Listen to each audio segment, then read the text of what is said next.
I know that you mentor and consult and work with some very high profile women leaders in the world, government, business. You don't have to tell us who they are. I can, but I'll have to shoot you. Just do it differently.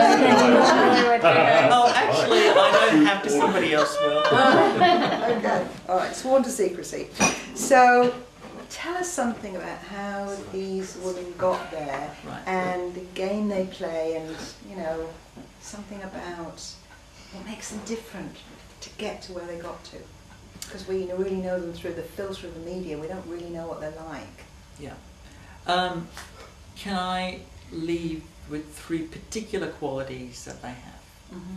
And I'm not talking about managing, I'm talking about leading. Okay, so very, very different. Mm-hmm. Number 1 is all to do with credibility.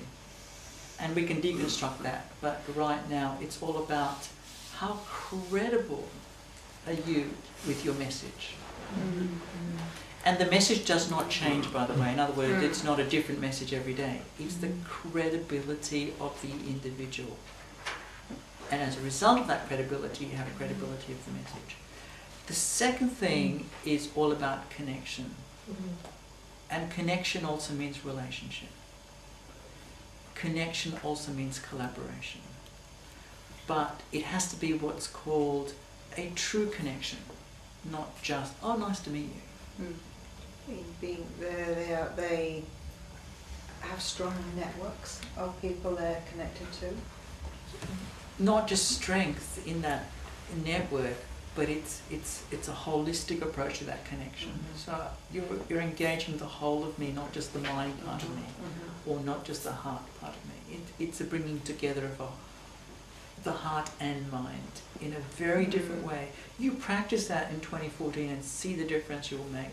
Because people will watch you walking down the street and they will say, what has she got? I want to have that.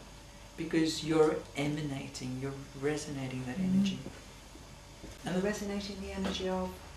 True connection, both with self and the others that you're connecting to. And I think the third thing that we should be focusing on, and that these leaders focus on, is being truly, and this is the hard bit, truly authentic.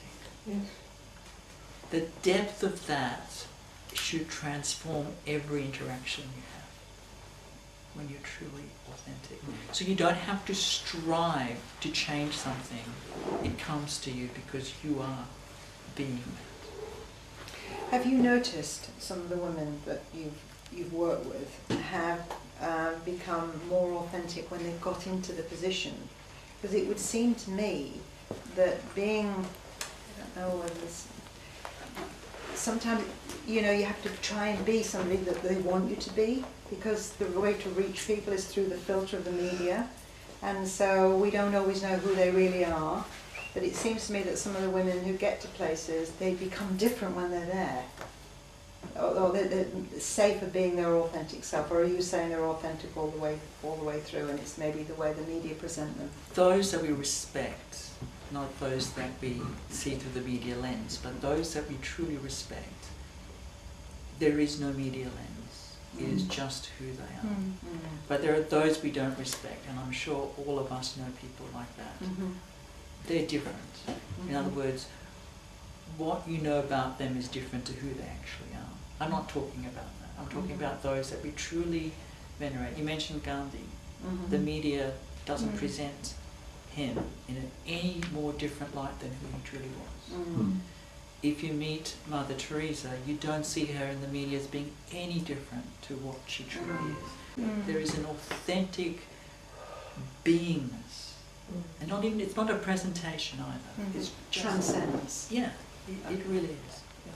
For the last couple of years, the key words has been about authenticity, and that is something where that's the journey for all of us, really, to get into that space of, especially with social media, especially with the different way we communicate with the world now, as opposed to having a PR company present their image to the world. That we're now in control of our message, and there used to be a separation between, there was the work me and there's the private me, and we're all the same now. Therefore, it's not like how do we hide things, it's about who am I and how do I present myself to the world. So it's a very different way of communicating now. Because when we're authentic, there's no need for ego. So I always say in a room full of egos, everyone goes out stupid. Because that's what the ego does. It prevents you from being that. And I think the connection between leadership and the collective is that being truly authentic. There is something that we have forgotten about being authentic in our journey towards profits and achieving something, whatever the outcome is the result of. We've forgotten what it means to be authentic. It's not in our culture. It's not in our culture. No, it's all image. It's not been in the business training. When you do business training, it's about the image you present to the world. Absolutely. It's not about honesty. Yeah. And certainly what I've seen in British politics is that women who maybe, if they, actually not just women, but individuals who don't speak the party line, who have an authentic voice or say something they feel that they need to express, it's not the party line, then they either have a very short life in politics or they get towed in. Politics doesn't seem to allow for people to, or hasn't so far, allowed for people to authentically express who they are. I think it's not about allowing something, it's about being. Because the moment you allow, you have to deal with many, many variables. Media, politics are just two. But I think when you are truly being you, there is a level of credibility that nothing can touch. There is nothing that can be invincible. Yeah.